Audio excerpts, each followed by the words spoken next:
So welcome to the next part. कहानी अभी शुरू हुई है। अभी बहुत लंबे लंबे चैप्टर बाकी हैं इसके। तो बात कर लेते हैं अपने कुछ किसान भाइयों की।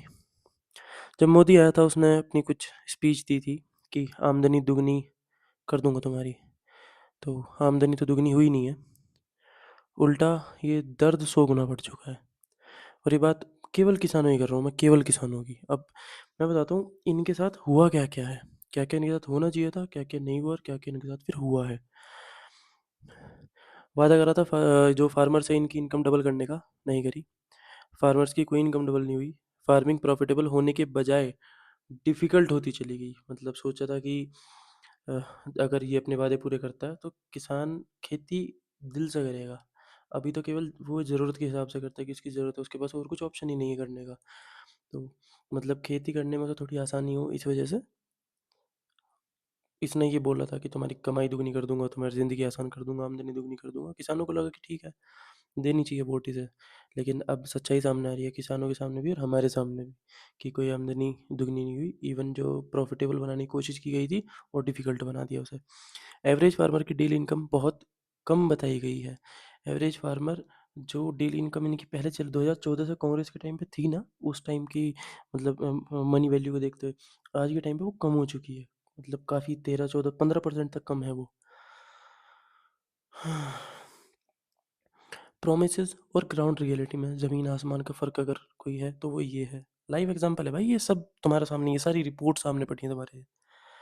फार्मर्स के डेब्ट की अगर हम बात करें, 2014 में फार्मर्स पर डेब्ट था 9.64 लाख करोड़ का, 9.64 लाख करोड़ का। 2022 तक का डेब्ट है ये। अभी तो ये बढ़ के 12 साढ़े 12 13 लाख करोड़ के आसपास हो चुका है।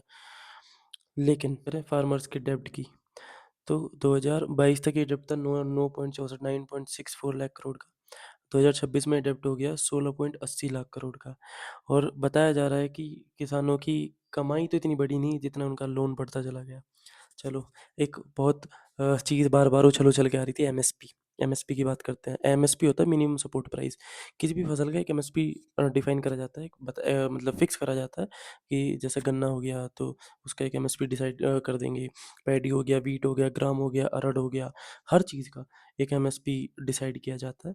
तो उसमें बात की गई थी कि एमएसपी बढ़ा देंगे। एमएसपी बढ़ाने का मतलब है किसान को एक फिक्स तो चीज़ मिलेगी कि और कुछ भी नहीं हुआ तो उसकी दाल इतने की तो चली जाएगी, उसका गन्ना इतने का तो चला जाएगा। ये इनकी कमिटमेंट थी। लेकिन ऐसा कुछ हुआ नहीं। सभी क्रॉप्स में एमएसपी इंक्रीज हुआ, लेकिन डॉक्यूमेंट का क्लेम है कि ये इंक्रीज प्रोडक्शन कॉस्ट के कंपैरिजन में काफ़ी कम था। प्रोडक्शन कॉस्ट बहुत ज़्यादा बैठती थी, एमएसपी बढ़ाया, 10 से 12 कर दिया। एग्जाम्पल बता रहा हूँ कि पहले अगर 10 था तो 12 कर दिया। 10 भी इनफ नहीं था, 12 भी इनफ नहीं है। वो इनफ होता 22 या 23 जाके, तब इनका थोड़ा बहुत मार्जिन बचना शुरू होता। लेकिन अगर जब ऑन डॉक्यूमेंट सारी चीज़ निकाली गई तब पता चला कि जो प्रोडक्शन कॉस्ट है उसके कंपैरिजन में ये एमएसपी बढ़ा हुआ काफ़ी कम है। इतना कम बढ़ाया। अगर इतना मतलब पहले इतना था, इन्हें इतना करना था, इन्होंने इतना ही बढ़ाया बस, इतना। कॉस्ट ऑफ फार्मिंग 2014 के बाद में फार्मिंग की लागत, जो मतलब इन्वेस्ट करते हैं, वो लागत बहुत ज़्यादा बढ़ चुकी है। लागत ज़्यादा बढ़ गई तो फिर ऑब्वियस सी बात है तुम्हारा मार्जिन कम हो गया। रीज़न क्या है? डीजल महंगा, फर्टिलाइज़र महंगे, सीड्स महंगे, electricity cost, machinery maintenance, transport cost. भाई करे तो करे क्या आदमी? तुमने हर चीज़ में तो कॉस्ट बढ़ा दी, हर चीज़ में तुमने जीएसटी लगा दी। जीएसटी ऑन एग्रीकल्चर, डॉक्यूमेंट के मुताबिक एग्रीकल्चर से जुड़ी कई चीज़ों पर जीएसटी लगाया गया है। एग्जांपल, ट्रैक्टर पर जीएसटी, ट्रैक्टर पार्ट्स पर जीएसटी, ट्रैक्टर टायर्स पर जीएसटी, ट्रैक्टर में डलने वाले डीजल पर GST, agriculture machinery, fertiliser, pesticide, इन सब के ऊपर जीएसटी। फर्टिलाइज़र प्राइसेस, डॉक्यूमेंट के मुताबिक डीएपी प्राइस इंक्रीज़ हुआ। जो डीएपी मतलब उसके अंदर डालते हैं खाद वगैरह, ये खेत के अंदर डालते हैं जो, इसका प्राइस इंक्रीज़ हुआ। जो पोटाश है, पोटाश का प्राइस इंक्रीज़ हुआ। सुपर फॉस्फेट, इसका प्राइस इंक्रीज़ हुआ। यूरिया, इसका प्राइस इंक्रीज़ हुआ। 50 केजी की जगह 45 केजी बैग कर दिया गया है यूरिया का साइज़, लेकिन प्राइस सेम रखी गई है। पहले मान ली 500 रुपये का आ रहा था 50 किलो का बैग, अब भी 500 रुपये का आ रहा है लेकिन 45 किलो का बैग, 45 केजी का। पीएम किसान सम्मान निधि, इसके अकॉर्डिंग अगर देखा जाए तो फार्मर्स को पीएम किसान के थ्रू 6,000 दिए गए। पीएम ने जो कमिटमेंट करी थी लाख रुपए देने की, लाख रुपए तो दिए नहीं, तो उन्होंने बोला 6,000 रुपये हम हर महीने देंगे। लेकिन डॉक्यूमेंट का एलिगेशन है कि इनपुट कॉस्ट में इंक्रीज अमाउंट से कहीं ज़्यादा था, फार्मर्स को ओवरऑल फाइनेंशियल रिलीफ नहीं मिला। ये भी एक वादा करा गया था कि 6,000, 1 लाख नहीं दे पा रहे, 6,000 रुपये हर महीने देंगे, 12 से 72, 72,000 हो गई ईयर के, कोई बात नहीं। लेकिन ये भी किसी किसी किसान के खाते में आए, किसी किसी किसान के खाते में नहीं आए, ठीक। जिसके में आए उसे भी कोई राहत नहीं हुई, 6,000 रुपये से अगला क्या ही कर लेगा, और जिसके में नहीं आए उसे तो वैसे ही पहले से परेशानी झेलनी पड़ रही थी। क्रॉप इंश्योरेंस स्कीम, प्रधानमंत्री फसल बीमा योजना के सबसे ज़्यादा बेनिफिट प्राइवेट इंश्योरेंस कंपनीज को मिला। इंश्योरेंस स्कीम निकाली इसके लिए थी, किसानों के लिए, फ़ायदा किसे हुआ? कंपनीज को। ऑब्वियस सी बातें तो होनी ही है भाई।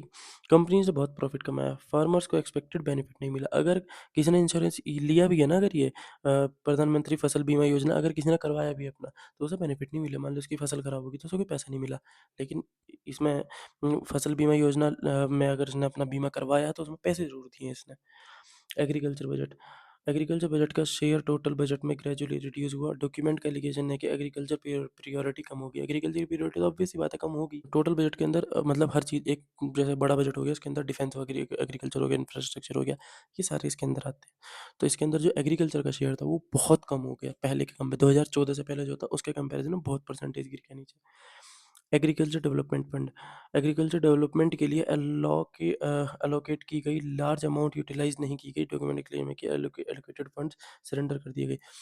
फंड्स इशू करे, फंड्स अरेंज करे, फंड्स इशू करे कि बता दे कि इतने लाख करोड़ रुपए एग्रीकल्चर लगाने वाले, लेकिन नहीं लगाए।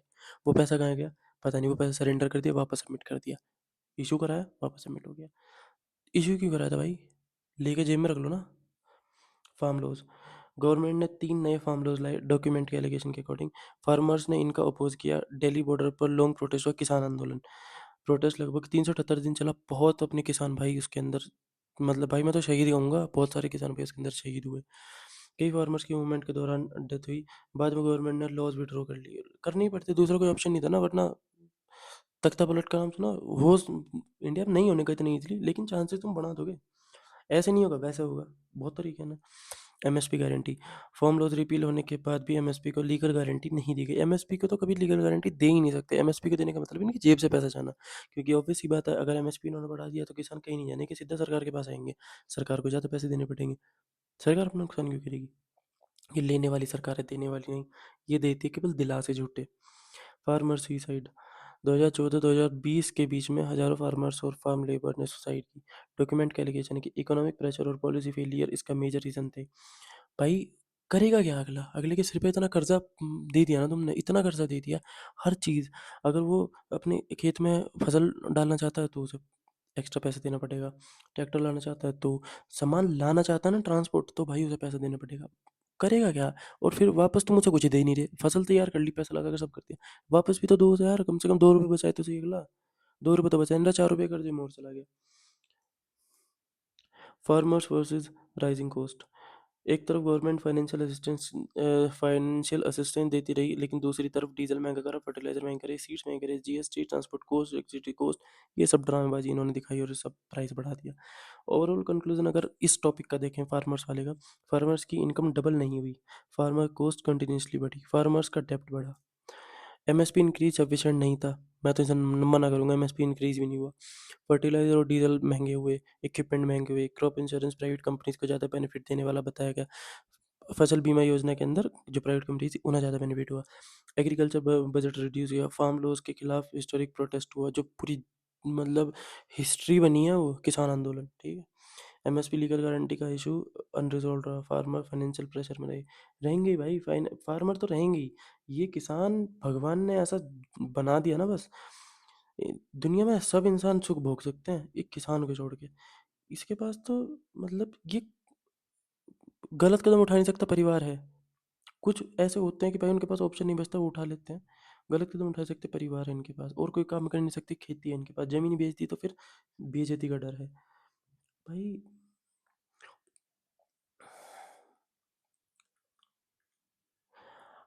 आर्म फोर्स की बात करते हैं, चलो कुछ। शौर्य के नाम पर वोट, सेना के हितों पर चोट, पुलवामा अटैक, शहीदों के नाम पर वोट मांगी। सत्यपाल जी हैं जो अब हमारे बीच नहीं रहे, इनकी स्टेटमेंट आई थी, और बहुत 2-3 बहुत बड़ी बड़ी स्टेटमेंट आई थी कि पुलवामा अटैक में अगर शहीदों का कोई मेन कारण है, उन जो आर्मी के जवान थे शहीद हुए उनका कोई मेन कारण है, तो केवल बीजेपी है, केवल मोदी है, केवल ये है। और कुछ नहीं। आज पुलवामा अटैक हुआ, कुछ दिन बाद ही अगर मेरे भाई और बहनों, अगर तुम उनकी शहादत को याद रखना चाहते हो तो उनके नाम पे एक वोट मुझे दो। शहीदों के नाम पे वोट मांग रहा है भिखारी भी जो है ना, अपनी जेब भर, पेट भरने के लिए पैसे मांगता है कि भाई मुझे पेट भरना है, अपना खाना खाना, मुझे इसलिए पैसे दे दो। भाई तो उससे भी नीचे, उससे भी गया गुजरा हो क्या? एलिगेशन लगा था कि बीजेपी गवर्नमेंट ने नेशनल सिक्योरिटी और आर्मी के नाम पर पॉलिटिक्स की, लेकिन आर्म फोर्स, एक्स सर्विसमैन और पैरामिलिट्री पर्सनल से जुड़े कई इशू को इफेक्टिवली एड्रेस नहीं किया। ऑब्वियस बात है, नहीं करा। वही बताते हैं। आर्म फोर्स में वैकेंसीज, पार्लियामेंट में बताया गया कि आर्मी, नेवी और एयरफोर्स में मिलाकर 1,22,555 से ज़्यादा पोस्ट वैकेंट थी। ये गवर्नमेंट वाली, अग्निवीर वाली नहीं, गवर्नमेंट वाली। इनमें लगभग 10,000 ऑफिसर लेवल की पोस्ट भी शामिल थी, लेफ्टिनेंट कर्नल, जनरल। वैकेंसी, इतनी वैकेंसी नेशनल सिक्योरिटी के लिए कंसर्न है। One rank one pension, O R O P. और ओ आर ओ पी इन्होंने, मतलब एक सिनेरियो आया था वन रैंक वन पेंशन का। ओ आर ओ पी का ऑर्डर यूपीए गवर्नमेंट के दौरान इशू हुआ था। बीजेपी गवर्नमेंट ने इम्प्लीमेंट में चार चीज़ किए थे, चेंजेस किए थे, सॉरी। वॉलेंट्री रिटायरमेंट वीआरएस लेने वाला कोई soldier O R O P का पूरा बेनिफिट नहीं मिला। भाई वॉलेंट्री रिटायरमेंट ले रहा है आर्मी के अंदर, वो उसकी चॉइस है, लेना चाहता है नहीं लेना चाहता। जितने टाइम का उसने मतलब पे, मतलब अपना सर्व करा है, तुम उतने टाइम को सब पे दे सकते हो ना, उतने टाइम की पेंशन दे सकते हो, उसके अकॉर्डिंग जो उसकी पेंशन बनती हो। कम हो जाएगा ना पे स्केल उसका। इस वजह से 30 से 40% एक्स सर्विसमैन अफेक्टेड हुए। ऑब्वियस ही बात है, 40% सर्विस एक्स सर्विसमैन, 40% भाई, 40%। और ये वे एक्स सर्विसमैन होंगे जो किसी ने कारगिल लड़ी है, किसी ने 71 लड़ाई लड़ी है, ये वो होंगे। अरे तुम इनका भला नहीं कर सकते, किसका भला करोगे? E C H S budget, ex serviceman contributory health scheme, E C H S का बजट रिड्यूस किया गया। क्यों भाई? ई सी एच एस एक वो था, x serviceman contributory contributory health scheme थी। एक्स सर्विसमैन से रिलेटेड कोई मेडिकल हेल्प वगैरह से रिलेटेड था ये, ठीक है। इसका बजट कम रिड्यूस किया गया। क्यों रिड्यूस करा जाएगा भाई? उन्होंने देश की सेवा नहीं करी कभी। उन्होंने भी जंग लड़ी है ना, जब भी तो तुम यहाँ बैठे हो। जंग हार जाते तो तुम्हें तो लगती लात। एक्स सर्विसमैन की हेल्थ केयर फैसिलिटीज पर इसका नेगेटिव इम्पैक्ट पड़ा। रिक्वायर्ड बजट और एलोकेटेड बजट में डिफरेंस था। बीच का डिफरेंस है, तुम खा गए भाई। C S D canteen restrictions, government ने C S D canteen store department purchase पर मंथली लिमिट लगा दी, ठीक है। सोल्जर और ऑफिसर की एक फिक्स्ड मंथली लिमिट से ज़्यादा कंज्यूमर गुड्स परचेज नहीं कर सकते। अरे यार, किसी का बड़ा परिवार है, अकेला कमाने वाला, 10,000 का राशन नहीं, 20,000 का राशन चाहिए, और वो 10,000 का बाहर से खरीद के लाएगा? कहाँ है? ये तो तुम हो ही, दिख रहा है, शायद दिख रहा होगा भाई। ये तो तुम हो ही भाई। वो बहरे वाला मेरे पास नहीं है, वो कल ला के दिखाऊंगा मैं तुम्हें, ठीक। वो भी हो गया तुम। C S D countries restriction से ज़्यादा कुछ नहीं हुआ। आर्म फोर्स पर्सनल की फैसिलिटीज रिड्यूस होगी, और कुछ, और उन पर कुछ फर्क नहीं पड़ा भाई। आर्मी में अपना पैसा कमा लिया, ठीक ठाक, वो भाई बाहर से भी ले लेगा। लेकिन तुमने इंसानियत दिखाई।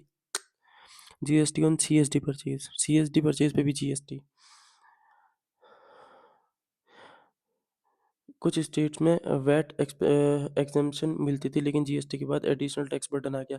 इन्होंने क्या करा, सीएसडी परचेज जो भी मतलब कैंटीन से जो भी ये आर्मी पर्सन कोई भी अगर चीज़ परचेज करते हैं तो उन्हें उस पर जीएसटी देनी पड़ेगी, जो पहले नहीं होती थी। पहले ये जीएसटी नहीं होती थी आर्मी के सामानों पे, कैंटीन से अगर सामान खरीदता है आर्मी वाला तो। लेकिन अब इसमें भी जीएसटी, जो उसके पास सैलरी है उसमें उसने टैक्स दे दिया, ठीक है। उसके बाद जो वो अपना तेल खर्च करके कैंटीन तक गया होगा, उस तेल में उसने टैक्स दे दिया। सामान खरीदा, फिर उस सामान में उसने टैक्स दे दिया। भाई मुझे तो ऐसा लग रहा कि अगर सामान खाने के बाद जो वेस्ट होगा, उसे पैकिंग है, उसमें भी टैक्स देना पड़ेगा इन्हें। और देते होंगे इसमें भी, गार्बेज का जाता ना 100, 150, 200, 500 रुपये चार्ज जाता होगा, घर घर का कुछ ना कुछ, वहाँ भी टैक्स देना है तुम्हें। डिसेबिलिटी पेंशन, जो सोल्जर ड्यूटी के दौरान इंजर्ड होकर डिसेबिलिटी पेंशन रिसीव करते थे, उनकी पेंशन से जुड़ी टैक्सेशन पॉलिसी में चेंज किया कि उन पे भी टैक्स लगाया इन्होंने। इंजर्ड सोल्जर पर फाइनेंशियल बर्डन बढ़ा। भाई ऑब्वियस बात है, अरे बॉर्डर पे था, गोली लगी उसके, ठीक है, मरा नहीं, लेकिन वो हो गया, चोट लगी उसके, फिर इंजरी होगी, कोई बात नहीं। ट्रेनिंग के दौरान कुछ इंजरी, ऑन ड्यूटी इंजरी होगी उसको, किसी भी तरह हुई हो, तो क्या तुम्हारी ड्यूटी नहीं बनती फिर? टेक केयर कौन करेगा? तुम्हारे पास ही तो आया था वो देश की सेवा करने, देश ही उसके लात मार रहा है। Short service commission, SSC. Short service commission officers को पहले मिलिट्री हॉस्पिटल में लाइफ लॉन्ग ट्रीटमेंट फैसिलिटीज़ मिलती थी, जो कि अब नहीं मिलती हैं। बाद में उनके लिए रीइंबर्समेंट बेस्ड सिस्टम लागू किया गया, जिसमें पहले जैसी फैसिलिटीज़ नहीं मिलती। पैरामिलिट्री फोर्सेस, पैरामिलिट्री फोर्सेस में कुछ कुछ फोर्सेस इसमें ऐड करी गई हैं, CRPF, BSF, ITBP, CASF, SSB, coast guard. इन फोर्सेस की शहीद पर्सनल को आर्मी के बराबर रिकॉग्निशन बेनिफिट नहीं मिले जो कि मिलने चाहिए थे। भाई आर्मी ये भी है, वो देश बॉर्डर से संभालते हैं, ये देश अंदर संभालते हैं। पुलिस कोई काम करती है, ये देश अंदर से संभालते हैं। उनकी फैमिलीज को कंपनसेशन और एम्प्लॉयमेंट बेनिफिट में डिफरेंसेस रहेंगी। Central police canteen, central police canteen में भी जीएसटी लागू किया। डॉक्यूमेंट का क्लेम है कि पैरामिलिट्री पर्सनल को आर्मी की तरह टैक्स कंसेशन नहीं दिए गए। Welfare policy, ex serviceman welfare में बजट कट्स हुए, हेल्थ केयर सपोर्ट कम हुआ, फाइनेंशियल बेनिफिट में रेस्ट्रिक्शन आई, आर्मी और पैरामिलिट्री पर्सनल की वेलफेयर में प्रायोरिटी नहीं दी गई। क्यों देंगे, क्यों देंगे, इन्हें जरूरत ही क्या पड़ रही भाई। मैं तो 15 आर्मी सीनियर्स के नाम नहीं जानता होगे, गोदी मोदी जो भी तुम्हारा 15 आर्मी सीनियर्स के नाम नहीं जानता होगा, और हमेशा तो 5 के भी नहीं जानता होगा। ओवरऑल कंक्लूजन अगर इस पूरी कन्वर्सेशन की अगर हम करें, आर्म फोर्स में लाखों नहीं बल्कि 1.22 लाख से अधिक सैंक्शन पोस्ट खाली हैं। अग्निवीर छोड़ दो अभी, वो राजनाथ जो ले गया था अग्निवीर, उसकी बात करेंगे। ओआरओपी इम्प्लीमेंटेशन पर सवाल उठाए गए। ईसीएचएस बजट रिड्यूस होने का एलिगेशन लगाया गया। सीएसडी फैसिलिटीज और परचेज लिमिट पर क्रिटिसिज्म किया गया। डिसेबिलिटी पेंशन और एसएससी ऑफिसर्स की फैसिलिटी में बढ़ाव का विरोध किया गया। पैरामिलिट्री फोर्स को आर्मी के बराबर बेनिफिट नहीं मिले और उसके अलावा गवर्नमेंट ने सेना के नाम पर राजनीति की। पुलवामा, लेकिन सोल्जर और एक्स सर्विसमैन के वेलफेयर से जुड़े कोई मुद्दों को इफेक्टिवली एड्रेस नहीं किया गया। और उनके नाम पे वोट मांग रहे भाई, उनकी भलाई तो कर लो कम से कम। मतलब हद होती है यार, शर्म की भी हद होती है।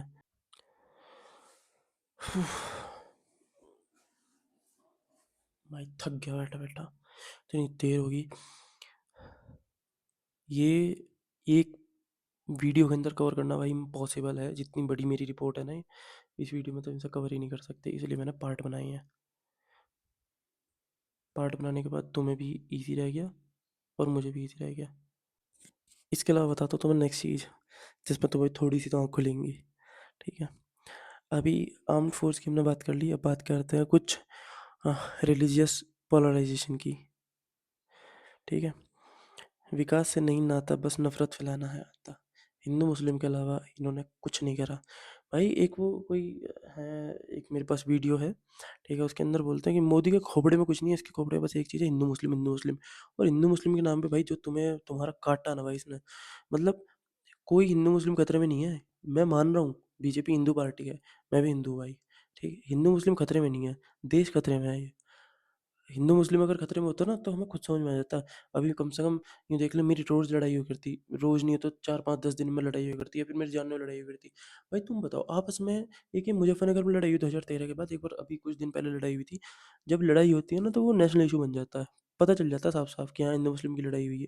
हर घर के अंदर लड़ाई नहीं है हिंदू मुस्लिम की, ठीक, और ना कभी हो सकती है। रीज़न बताता हूँ, क्योंकि सबको अपने काम से मतलब है, तुम्हें भी अपने काम से मतलब, हमें भी अपने काम से मतलब है। हम सब पैसा कमाना चाहते हैं, अपनी ज़िंदगी अच्छी बनाना चाहते हैं। हिंदू मुस्लिम करके क्या हो जाएगा, हिंदू मुस्लिम करके ये चीज़ मुस्लिम को भी पता है, ये चीज़ हिंदू को भी पता है। भले एक दूसरे की काटे हो, कुछ भी हो, एक्स वाई जेड चीज़ है, लेकिन तुम राजनीति मत करो यार उसके नाम पे। हिंदू मुस्लिम के नाम पे तुमने वोट तो ले लिया, चलो कोई बात नहीं, लेकिन कम से कम भला तो कर दो। हिंदुओं का भला कर दो ना, कोई बात नहीं मुस्लिम को मत करो, हिंदुओं को भला कर दो। हिंदू मुस्लिम कराना तुमने। बीजेपी गवर्नमेंट ने डेवलपमेंट, एम्प्लॉयमेंट और इकोनॉमी जैसे मुद्दों की जगह धर्म और जाति से जुड़े मुद्दों को ज़्यादा पॉलिटिकल इंपॉर्टेंस दी, क्योंकि लोगों के सेंटिमेंट जुड़े होते हैं ना।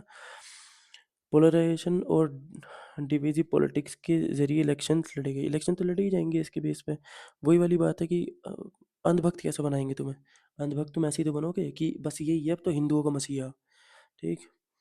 डेवलपमेंट की जगह रिलीजियस पोलराइजेशन, इलेक्शन में डेवलपमेंट से ज़्यादा फोकस इन मुद्दों पर रहा है। किन किन मुद्दों पर, मुद्दे बताता हूँ देखो।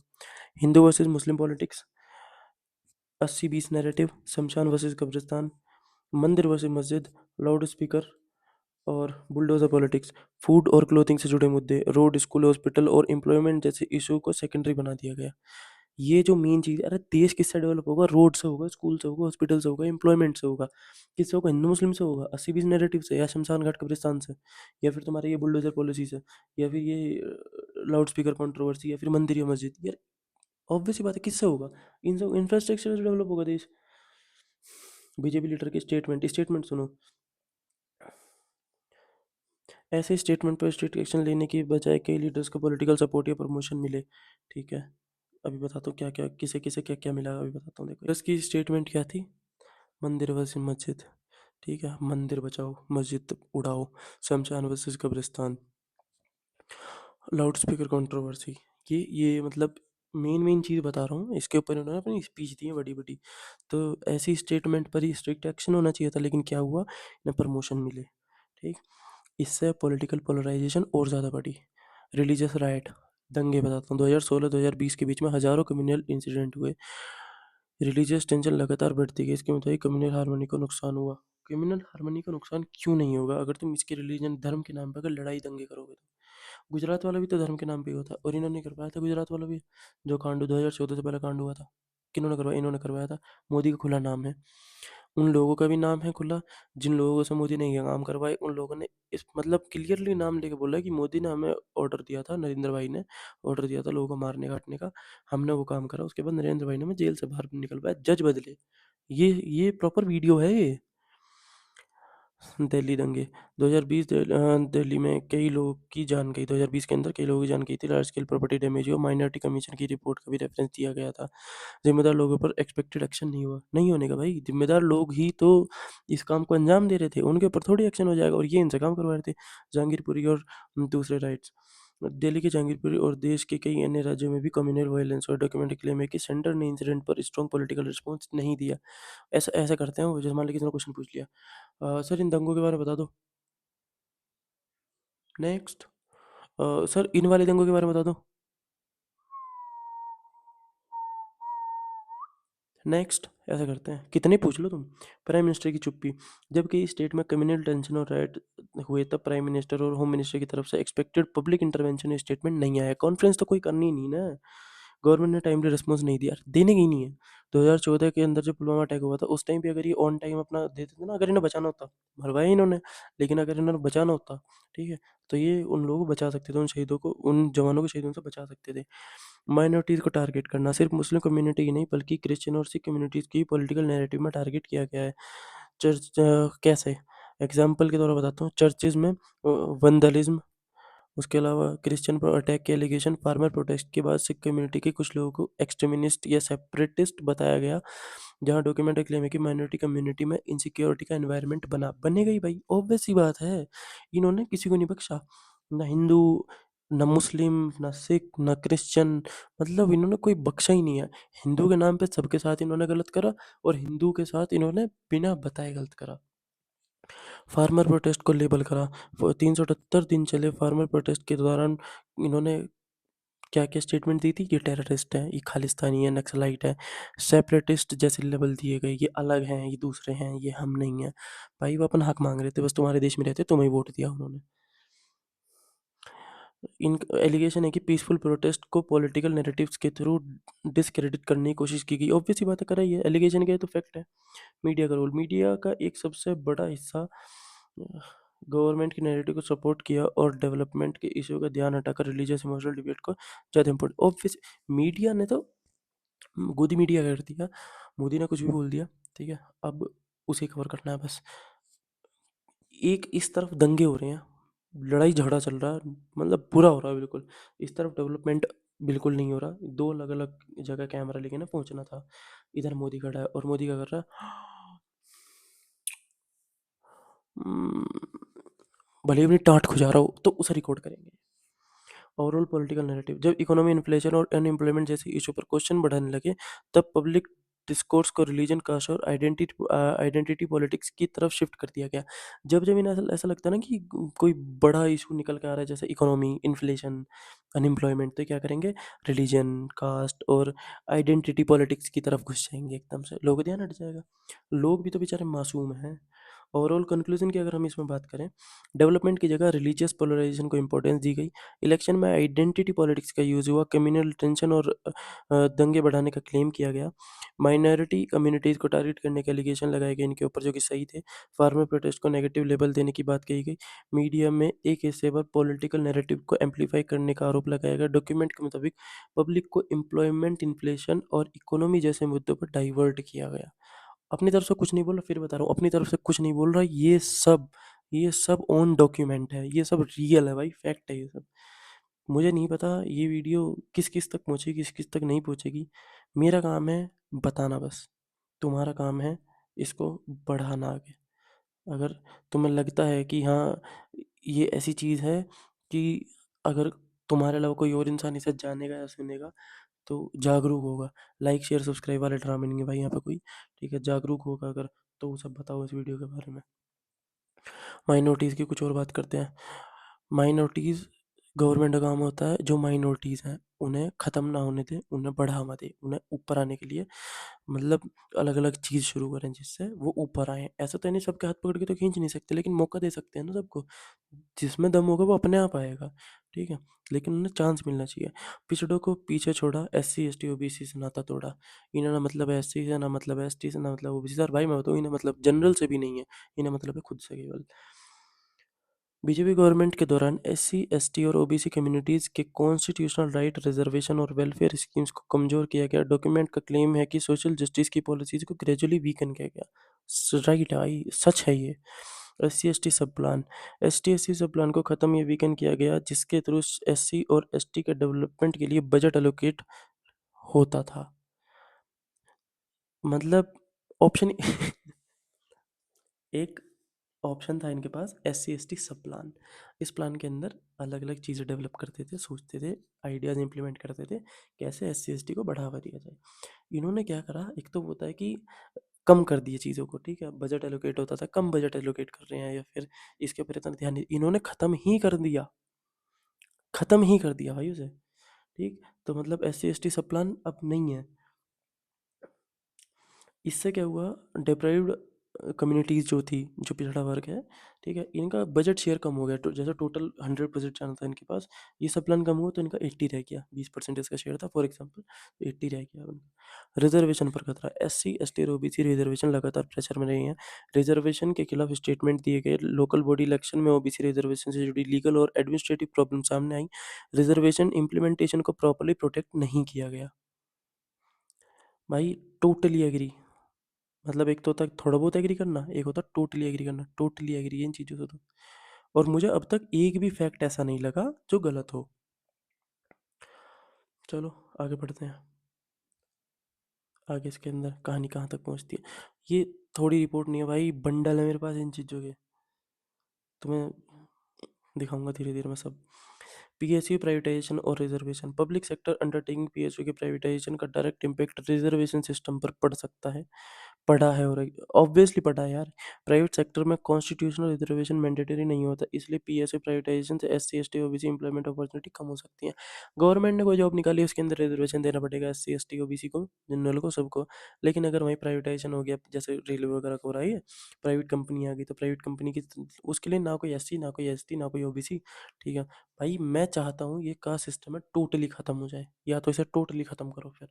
लेकिन एक तरफ तुम्हें उन्हें क्रिटिसाइज भी करना है, तुम्हें एस सी एस टी बताने हैं, ओबीसी की बताने, तुम्हें सब बताना है, ठीक है? दूसरे तो तुम्हें उनसे वोट्स भी चाहिए, तीसरा तुम उनके अगर कोई प्लान वगैरह कोई इनकी स्कीम्स होती तुम उन्हें भी कैंसिल कर रहे हो।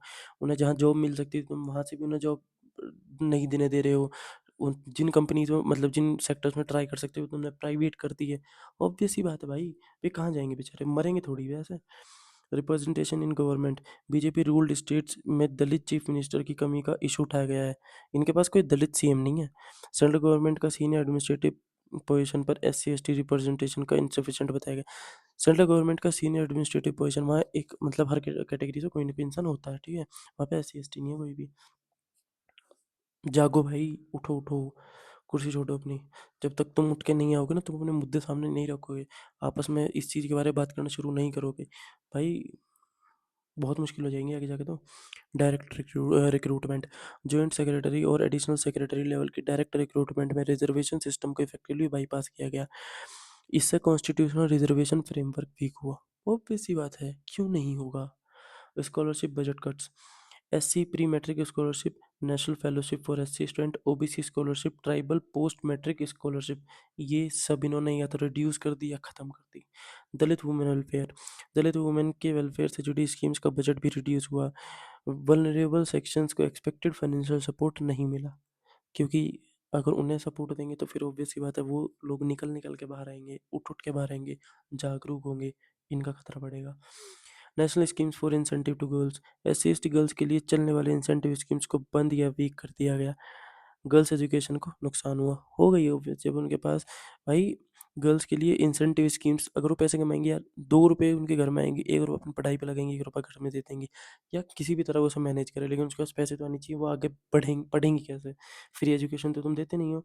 Share in central scheme, central government की वेलफेयर स्कीम्स में एससी कम्युनिटीज़ का शेयर एक्सपेक्टेड लेवल से कम था। बजट एलोकेशन सोशल जस्टिस के प्रिंसिपल के अकॉर्डिंग नहीं था। सेंट्रल स्कीम्स में इनका जितना जो एक्सपेक्टेड शेयर्स होते हैं ना, अब वो और कम हो गए पहले से। पहले अगर इतना होता तो अब इतना हो रहा है। Crime against SC and ST, SC के खिलाफ क्राइम्स में इंक्रीज हुआ, ठीक है, एसटी के खिलाफ क्राइम्स में भी ग्रोथ हुई है। एससी एसटी वुमेन और चिल्ड्रन के अगेंस्ट ऑफेंसेस बढ़ने के क्लेम किए गए हैं, चाहे सच्चे हों चाहे झूठे हों। कास्ट सेंसस, गवर्नमेंट ने कास्ट बेस्ड सेंसस डाटा को पब्लिक नहीं किया। डॉक्यूमेंट के एलिगेशन है कि ओबीसी पॉपुलेशन और वेलफेयर प्लानिंग के लिए एक्यूरेट डाटा अवेलेबल नहीं कराया गया। करा सकते हैं लेकिन कराएंगे नहीं।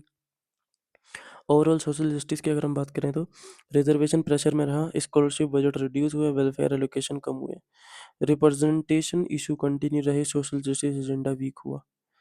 ओवरऑल कंक्लूजन एक बार दोबारा बात करते हैं इसके बारे में। एससी एसटी सब प्लान को वीकन करने के एलिगेशन लगाए गए, रिजर्वेशन सिस्टम को इनडायरेक्ट प्रेशर में बताया गया, पीएसयू प्राइवेटाइजेशन से रिजर्व जॉब्स में इम्पैक्ट का क्लेम किया गया, स्कॉलरशिप और फेलोशिप बजट में कट्स का जिक्र किया गया। दलित और ट्राइबल वेलफेयर स्कीम्स की प्रायोरिटी खत्म, एससी एसटी कम्युनिटी के खिलाफ क्राइम बढ़े, डॉक्यूमेंट के मुताबिक गवर्नमेंट सोशल जस्टिस और कॉन्स्टिट्यूशनल सेफ गार्ड को इफेक्टिवली प्रोटेक्ट नहीं कर पाई। का सेंसस डाटा को पब्लिक ना करने पर सवाल उठाए गए। सवाल सबके सही हैं, जवाब नहीं देने किसी के बस। सवाल तुम सबके सही हैं भाई, सवाल मेरे भी सही हैं, सवाल तुम्हारे भी सही हैं, हम सबके सवाल सही हैं, लेकिन बस हम सबको ही जवाब नहीं मिलेंगे। इस टॉपिक का एक अ, देखता हूँ ये लास्ट, हाँ, कुछ बॉर्डर डिस्प्यूट के बारे में बात करते हैं, ठीक है। इसमें ज़्यादा कुछ नहीं है, इसमें केवल चाइना की साइड वाला जो पोर्शन है और पाकिस्तान की साइड वाला, केवल इनके बारे में बात करेंगे। सबसे पहले हम बात करते हैं चाइना और एलएसी डिस्प्यूट। इसके अंदर कुछ विलेज हैं जैसे Gogra, hot spring, Depsang plains, Pangong Tso, Arunachal Pradesh border, Doklam region. इन रीजन में चाइना पूरा काम कर रहा है अपना, अपनी विलेज सेटअप कर रहा है, अपनी फोर्स लगा रहा है, इंफ्रास्ट्रक्चर तैयार कर रहा है, लेकिन अपनी गवर्नमेंट को फ़र्क नहीं है इस चीज़ के ऊपर। नेशनल सिक्योरिटी को अपनी सबसे बड़ी प्रायोरिटी बताया, लेकिन ग्राउंड लेवल पर बॉर्डर सिक्योरिटी, इंटरनल सिक्योरिटी और ड्रग ट्रैफिकिंग जैसे इशू को इफेक्टिवली हैंडल नहीं किया। इतने छोटे-छोटे इशू हैंडल नहीं कर सकते यार तुम। पैंगोंग त्सो ब्रिज, चाइना ने पैंगोंग त्सो लेक पर स्ट्रेटेजिक ब्रिज कंस्ट्रक्ट किया। इससे चाइनीज आर्मी की मूवमेंट और मिलिट्री लॉजिस्टिक और स्ट्रॉन्ग हुई। इंडिया की सिक्योरिटी के लिए नया चैलेंज क्रिएट हुआ। अगर वॉर सिचुएशन बनी ना, तो ऐसे चुटकी बजा के आर्मी आ जाएगी उनकी, जो उन्होंने वहाँ पे इंफ्रा तैयार करा है, आगे समझ में। लेकिन तुम्हें तुम्हें तो जंगल कूद के जाने पड़ेंगे। इतने में तो तुम्हारे पास, तुम्हें लगता है तुम अरुणाचल प्रदेश बचा लोगे? चाइनीज विलेज, चाइना ने अरुणाचल प्रदेश के बॉर्डर एरिया के पास एक विलेज डेवलप किया है। गवर्नमेंट ने इस इशू पर स्ट्रॉन्ग एक्शन या रिस्पॉन्स नहीं दिखाया। इन्हें तो ऐसा लगता है चाइना कुछ करने ही नहीं भाई, मिनट में उड़ा देगा तुम्हें। दोकलाम, चाइना ने दोकलाम रीजन में रोड्स, बंकर, हेलीपैड और मिलिट्री इंफ्रास्ट्रक्चर डेवलप किया है। डेवलपमेंट का डॉक्यूमेंट का क्लेम है कि इसका direct impact north east India की स्ट्रेटेजिक सिक्योरिटी पर पड़ रहा है। भाई एक चीज़ सोचो छोटी सी, क्यों कर रहा है वो इतना डेवलपमेंट वहाँ पे?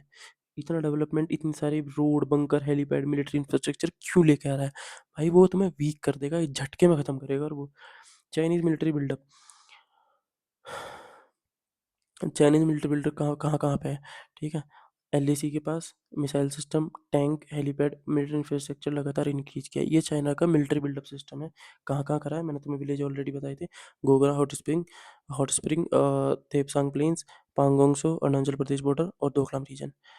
चलो इसके बाद बात करते हैं चाइना, ट्रेड विद चाइना की। एक तरफ चाइनीज ऐप्स बैन किए गए, लेकिन दूसरी तरफ चाइना के साथ वर्ल्ड रिकॉर्ड लेवल तक पहुंचा। बायलैटरल ट्रेड लगभग $128 बिलियन तक पहुंचा। ट्रेड डेफिसिट लगभग $69 बिलियन तक बताया गया। डॉक्यूमेंट का एलिगेशन है कि पॉलिटिकल मैसेजिंग और इकोनॉमिक रियलिटी में कॉन्ट्रडिक्शन कॉन्ट्रडिक्शन तो इनके किस चीज़ में नहीं है। बात करते हैं जम्मू कश्मीर की, 2014 से 2022 के दौरान कई सिक्योरिटी पर्सनल शहीद हुए, कई सिविलियन की भी जान गई, अब भी जा रही है।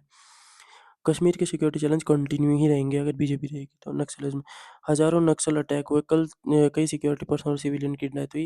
गवर्नमेंट के पास नक्सलिज्म को ख़त्म करने के लिए इफेक्ट लॉन्ग टर्म स्ट्रेटेजी नहीं थी, बस एक इनके पास स्पीच थी, हम नक्सलाइट ख़त्म कर देंगे, हम नक्सलियों को मार देंगे। इसके अलावा इनके लेकिन वो नहीं है, इनके पास कोई प्लान नहीं है पूरा ख़त्म करने के लिए, उनको भी प्लान रन करने के लिए। Drug mafia, drug trafficking India की नेशनल सिक्योरिटी के लिए सीरियस थ्रेट बन चुका है। भाई पूरा यूथ खत्म कर दिया ड्रग ने तो। डॉक्यूमेंट के एलिगेशन है कि पॉलिटिकल पैट्रोनेज के बिना इतनी बड़ी स्मगलिंग पॉसिबल ही नहीं हो सकती, और ये एलिगेशन नहीं है, ये फैक्ट है। Heroin seizure cases, Mundra port पर हजारों करोड़ की हीरोइन सीज हुई। पिपावा पोर्ट पर भी हीरोइन सीजर का क्लेम किया गया, लेकिन बाद में वो छोड़ दी गई। इतने बड़े स्मगलिंग नेटवर्क की कंप्लीट अकाउंटेबिलिटी इस्टेब्लिश ही नहीं हुई, इन्होंने जांच ही नहीं करी पूरी। और ये पता कहाँ पर हुआ? गुजरात के पोर्ट से जुड़ी कुछ बड़ी खबरें थी ये, ड्रग्स से रिलेटेड। गुजरात का कौन? मोदी गुजरात कौन? अमित शाह गुजराती कौन? बड़े बड़े बिजनेसमैन। ओवरऑल कंक्लूजन की अगर हम बात करें तो चाइना के सामने बॉर्डर सिक्योरिटी वीक है, एलएसी पर चाइनीज इंफ्रास्ट्रक्चर बढ़ता गया, चाइना के साथ ट्रेड कंटिन्यूसली इंक्रीज हुआ। कश्मीर और नक्सलाइट जैसे इंटरनेशनल चैलेंज कंटिन्यू रहे। ड्रग ट्रैफिकिंग को नेशनल सिक्योरिटी थ्रेट बताया गया। गवर्नमेंट पर टाइमली और इफेक्टिवली रिस्पॉन्स न देने का एलिगेशन लगाया गया। ड्रग माफिया के अगेंस्ट उन्होंने कोई काम नहीं करा। अपने नॉर्थ ईस्ट के साइड इन्होंने इंफ्रास्ट्रक्चर के ऊपर कोई काम नहीं करा। वहाँ पे इवन वॉर लाइक सिचुएशन से लड़ने के लिए इन्होंने कोई काम नहीं। कहानी शुरू हुई थी पेट्रोल, डीजल, एलपीजी और डेली यूज़ के आइटम से बढ़ने से, जो मिडिल क्लास के ऊपर इम्पैक्ट डालती है। इसके बाद हमने कवर करा था यूथ एम्प्लॉयमेंट और गवर्नमेंट वैकेंसीज, जो मेजर इशू बताए गए थे। एम्प्लॉयमेंट जनरेशन प्रोमिस पर सवाल उठाए गए थे। Economic GDP slow growth rate होने के कारण, डेब्ट बढ़ने के कारण बैंक फ्रॉड, जीएसटी इम्प्लीमेंटेशन पर क्रिटिसिज्म किया गया था। फार्मर्स की इनकम डबल होने के बाद झूठे वादे किए गए थे। आर्मी के अंदर वैकेंट पोस्ट पड़ी हैं, लेकिन उनके ऊपर कोई ध्यान नहीं दे रहा। उसके अलावा इन्हें वोट मांगनी है, जो मैंने बताया था किसके नाम पे? धर्म के नाम पे। एससी एसटी और ओबीसी वेलफेयर के ऊपर इन्हें कोई काम नहीं करना। इवन जो उनके नॉर्मल से नॉर्मल कॉन्स्टिट्यूशनल राइट्स हैं उन्हें भी खा जाना। National security, China, Kashmir, Naxalism और ड्रग स्मगलिंग को मेजर सिक्योरिटी फेलियर्स के रूप में प्रेजेंट किया गया, जिनके ऊपर अपनी सरकार को कोई काम ही नहीं करना। इसके साथ भाई वीडियो यहीं खत्म होती है। इसके जितने भी पार्ट है तो मैं सारे के सारे अगर देख लिए हैं तो बहुत बढ़िया बात है। किसी अपने फ्रेंड को रिकमेंड कर सकते हो कि भाई देख, नॉलेज ले। उसके अलावा अपनी तरफ से मैंने इसमें कुछ नहीं बताया था भाई, सारा के सारा ये मेरे पास डॉक्यूमेंट लिखा हुआ है सब कुछ, ठीक है। उसके अलावा और भाई मैं बताता हूँ, डॉक्यूमेंट इसके अंदर ऐड करने से कुछ नहीं होता, ठीक है। बस वो एडिटिंग में कूल लगता, थोड़ा सा देखता उसे कोई नहीं है। ना मैं देखता था ना तुम देखोगे, लेकिन सुनने में हमें थोड़ा ज़्यादा रहता है कि हाँ, एक बार सुन लेते हैं तसल्ली से कि एक्चुअली इसके अंदर है क्या। उसके अलावा कुछ स्टेटमेंट आई गई थी। अच्छे दिन के वादों के मुकाबले आम नागरिक को महंगाई, बेरोजगारी, इकोनॉमिक स्लोडाउन, फार्मर की problem, social polarisation, national security से जुड़े चैलेंज का सामना करना पड़ा। पिछले 12 सालों में 12 फ्रॉड के नाम से डिस्क्राइब करता हुआ मैं ये सीरीज़ यहीं पे ख़त्म करता हूँ। इसके अलावा मैं फिर और भी चीज़ें कवर करूँगा।